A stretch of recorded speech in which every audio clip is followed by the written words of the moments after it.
아신신학계 신학 있는 설교 영상 시청하시는 모든 분들 반갑습니다. 오늘 이 시간 함께 나누고자 하는 주제는 일상의 언어로 하나님의 일을 봅시다입니다.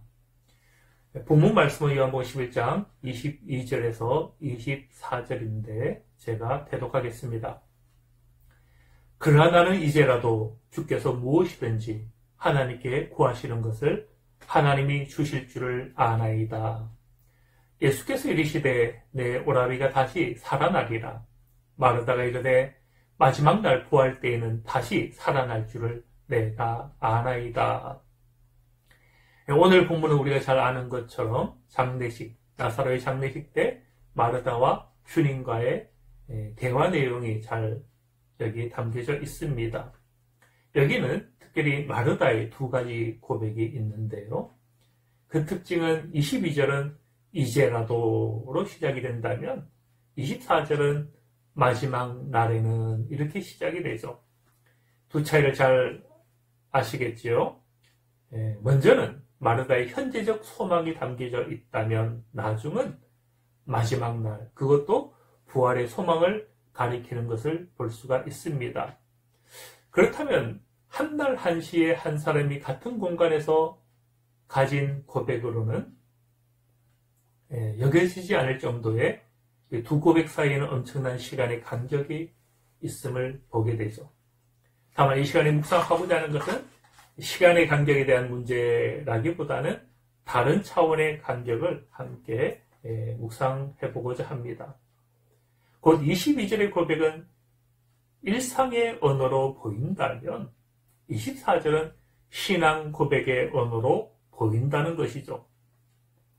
곧 앞서서 고백은 일상의 언어이긴 하지만 살아있는 호흡이 그 안에 있어 보인다면 뒤는 신앙 고백의 언어이긴 하지만 다소 정형화되어 있다라는 것이죠.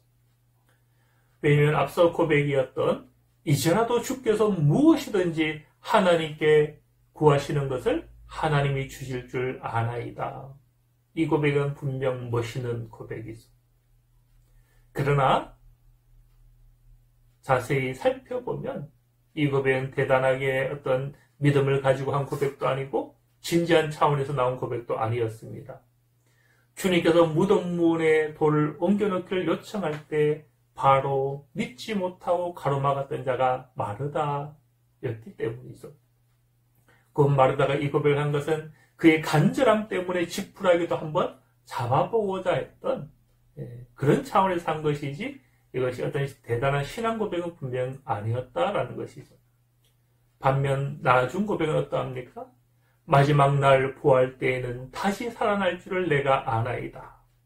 이 고백은 마르다 개인의 고백의 수준을 완전히 넘어 있죠.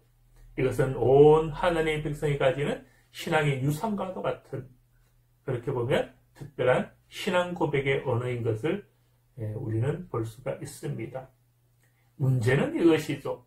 그가 하나님의 일을 본 것은 후자의 정형화된 그 고백이 아니었다라는 겁니다.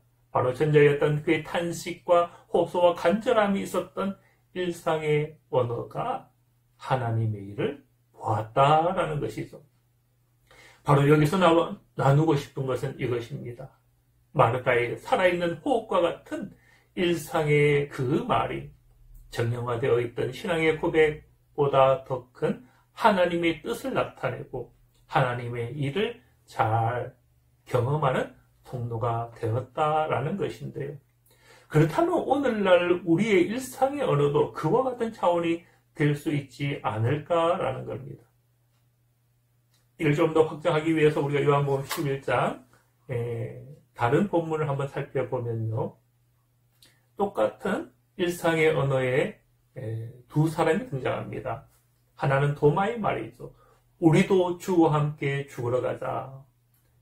조금 전까지 돌로 치려했던 그 유대 지역을 다시 주님께서 가시고자 할 때에 이 도마는 제자들과 동료들과 이 말을 한 것이죠. 우리도 주와 함께 죽으러 가자.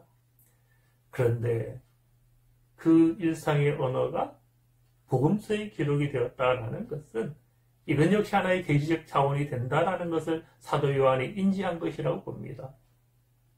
이런 것이죠. 바로 그 말은 주님의 십자가의 길을 잘 보여주고 있고 또 제자들이 장차 겪게 될 순교의 길을 담고 있고 또 동시에 온 백성이 주님을 따를 때 가져야 할 자기 부인의 길을 잘 보여주기 때문에 또 다른 일상의 언어를 가진 것은 가야바의 말인데요. 너희들은 이 한 사람이 죽어서 온 백성을 구원하는 것이 더 유익한 것을 어찌하여 알지 못하느냐. 그 역시 선지자도 아니었고 오히려 대적자일 뿐이었지만 그 말은 주님의 구속을 잘 담아내는 말이었죠. 곧 일상의 말이었지만 하나의 계시적 차원이었다라는 겁니다. 그렇다면 오늘날 우리가 일상의 말을 결코 가볍게 여길 수만은 없다라는 것이죠.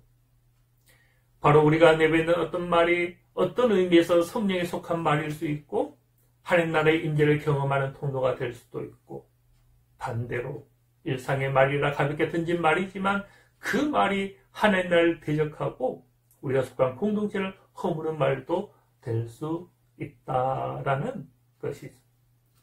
그렇다면 우리가 올해 다른 어떤 위대한 목표를 세우기보다 과연 우리 이 일상의 언어를 새롭게 하는 목표를 세워보는 것은 어떻겠습니까? 곧 우리가 일상에서 의미 없이 주저거리는 말보다는 골로새서 4장 6절에 분명한 것 같이 소금으로 맛을 내는 말. 그래서 일상의 언어와 신앙의 언어의 간격을 깨트리는 그 말을 우리가 할 수만 있다면 또 에베소 4장 29절의 군면처럼 무릇 더러운 말은 너 입 밖에도 내지 말고 오직 덕을 세우는 데 소용되는 대로 선한 말을 하여 듣는 자들에게 은혜를 끼치게 하라. 우리 일상의 언어는 이렇게 될 수 없을까요? 왜냐하면 부지 중에 던진 한마디가 하나님의 뜻을 나타낼 수도 있고 혹은 우리 작은 불평이나 원망이나 판단이 아버지 뜻을 거스리고 그 나라를 퇴적하고 이 땅에 또한 우리 공동체에 시험을 주는 말도 될 수 있기 때문인 거죠. 그래서 다윗은 시편 141편 3절에 내 입술에 파수꾼을 세우시고 내 입술의 문을 지키소서라고 한 것을 보게 됩니다. 주님 역시 심판날에 내 말로 정죄함을 받고 내 말로 의롭다함을 받으리라 라고 하심도 우리는 기억할 수가 있는 거죠. 그렇다면 혹 우리가 일상의 삶 가운데 혹 이런 말을 하진 않습니까? 죽겠다, 미치겠다.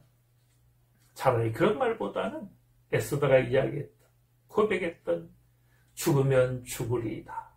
혹은 저 야곱이 고백했던 잃게 되면 잃겠습니다. 아니면 사도 바울이 고백했던 사나 죽으나 우리가 다 주님의 것이로다.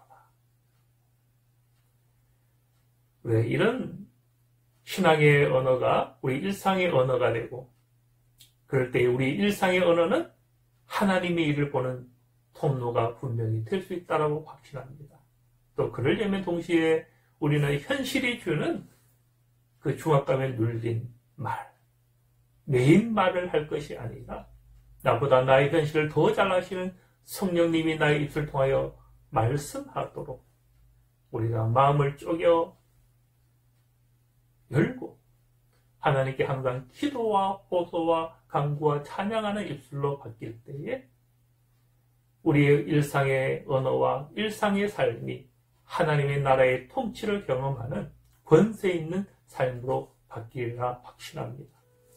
오늘 이 시간 우리 신학 있는 설교를 시청하시는 모든 분들이 새해에는 일상의 언어로 하나님의 일을 경험하는 은혜가 있으시길 바랍니다.